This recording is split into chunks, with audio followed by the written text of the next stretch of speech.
Welcome to Juice 34 on Juice Cable Internet. I'm your host, Christopher Manguel. We're here at the Audie Murphy American Cotton Museum here in Greenville, Texas. And today we're here to talk with Lori Butler about the Flaming Flashes. Lori Butler, thank you so much for being on Juice 34.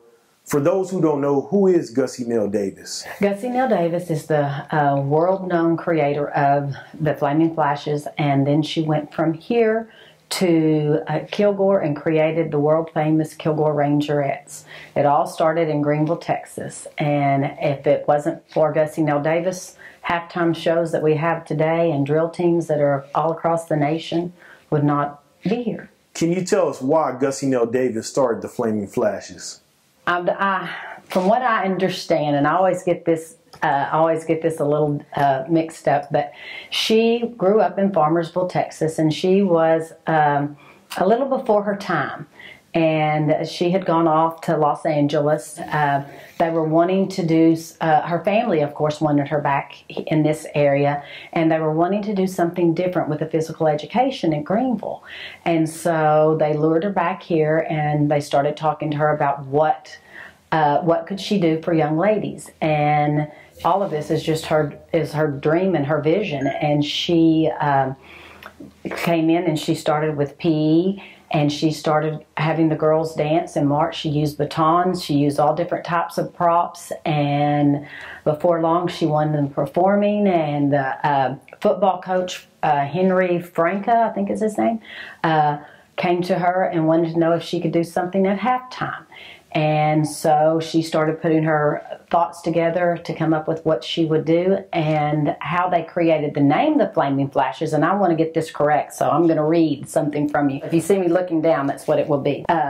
He was the coach for the Greenville High School football team, and from 1931 to 1935. So in 1928, she was just already doing stuff with the girls, but they did not have a name at that point in time. It's the football coach, and he said, "We are the lightning, and you are the flash that comes after us." And that's how they got their name, Flaming Flashes. Do the Flaming Flashes perform in competitions? Over the past several years, we decided not to go to competition and concentrate all of our efforts on community and on our floor show.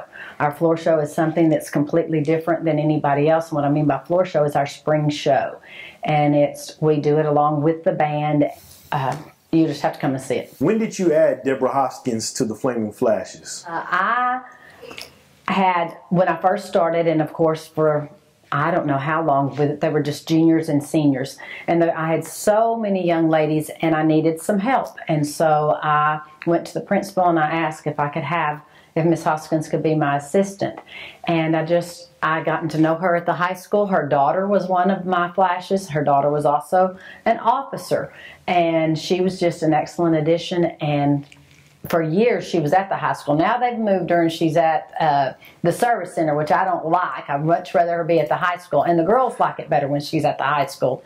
But if anything was to ever come up and I couldn't be there, she's always there to step in.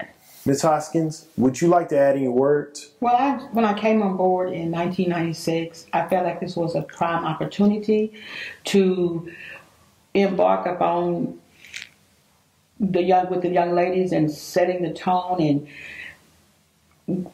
touching their lives. I'm just one of those persons that like to touch the lives of young people, and especially our young women. But when I first took over the Flaming Flashes, I only had one African-American young lady. And for me, it was important for girls of all nationalities to be able to be a part. And it was my goal to have not only Caucasian girls, but to have African American girls, to have Hispanic young ladies, to have, I also have had Oriental young ladies, any type of nationality that's there. That was my dream. And of course, Miss Hoskins is African American, and it was time, and I needed somebody. The Flashes you needed a change so girls all over would know that it didn't matter where you came from. It didn't matter if your parents had money, if your parents didn't have money, that you could be a Flaming Flash and that you would have that opportunity. That is something that we've always wanted to be, that we didn't want the finances to get in the way of any little girl that wanted to be a Flaming Flash, because so many of them have said to me, you know, that's something I've always wanted, ever since I was a little girl, I've always wanted to be one. Well, you know, you try, but we don't want finances to be, so we put those things in place to where they can work to get that and where they'll be able to pay for it. And we are, I have to say this and I can brag on them, we are the most culturally diverse group around.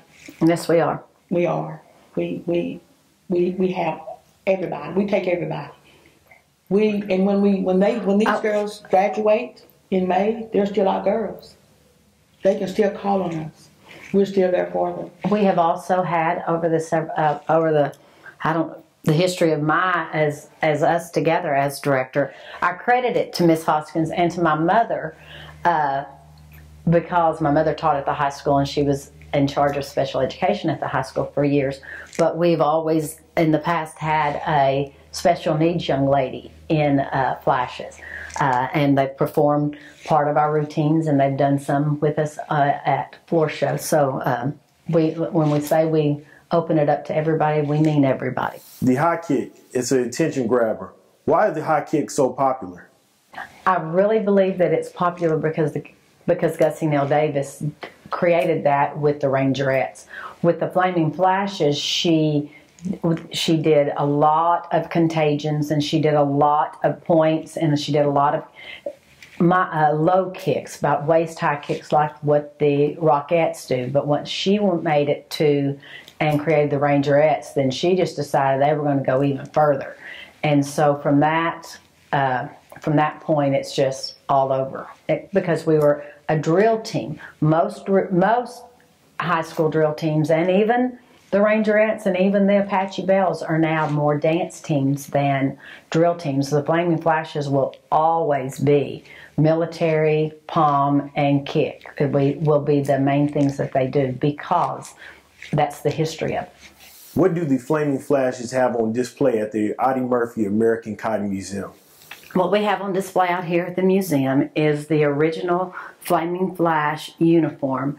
It was a jacket that has a little sash, a necktie that has the FF for the Flaming Flashes, a long skirt, boots, and then they had a satin jacket that they also wore. There are also pictures of Gussie Neal Davis here, and just the history of the Flashes.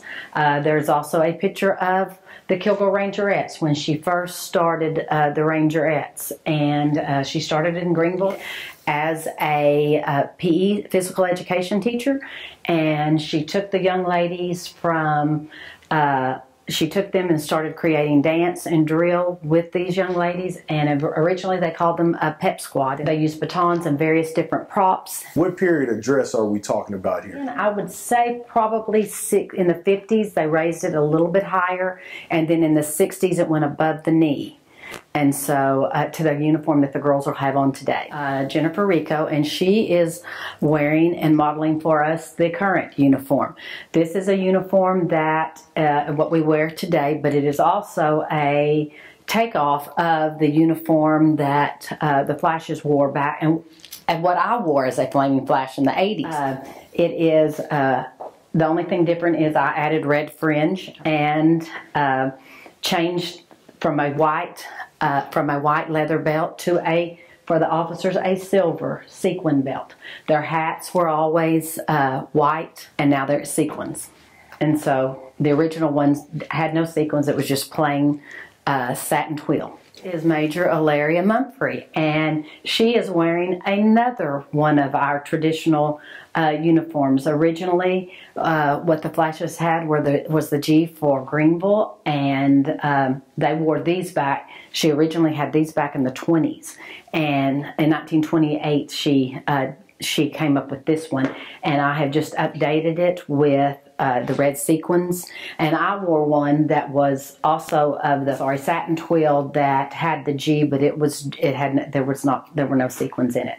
This is my current colonel, Jackie Estrada, and she is wearing something that I brought new to the Flashes, and I brought this in 1994 or 95, I'm not 100% sure. And I just came across the American flag and the Texas flag vest, and I just thought it would look really good on the girls. They have also, the colonel has always worn red boots and a red hat. This is another one of my officers, Destiny Arrington, and she is wearing a jacket that I designed, and for when it's cold outside. We do also have sleeves, and I did not think to put sleeves underneath underneath one of the other girls, but we also have satin twill sleeves. But when it's really cold and I want them to look sparkly, this is what they wear, and it is similar to the jacket that the Rangerettes wear. But the Rangerettes jacket is of a wool, and it does not have sequins.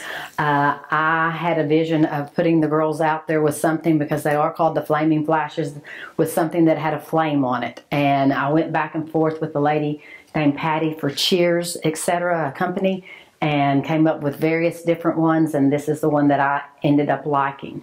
And I'm going to move this beautiful long hair so that you can see, so that the back, it looks like there are flames on it to represent the Flaming Flashes. And I really love it. I would like to point out our uniform is a lot different than most of the girls. Our uniform is a one-piece uniform, and the skirt and the top are all one, and it has a zipper that goes up the back. I've had various different drill teams try to copy ours, and they can come up with different forms, but we have a patent on this that no one else can recreate this uniform, and it's exactly like it is.